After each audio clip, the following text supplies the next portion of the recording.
In general, Tima likes his lifestyle. He finds different amusing places and has some entertainment.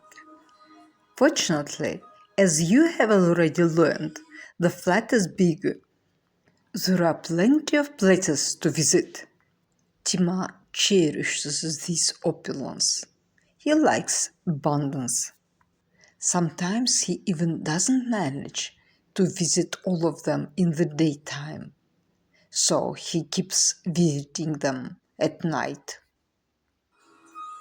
They also can be a good shelter. But most of all, Tima likes different bowls, especially when they are with water.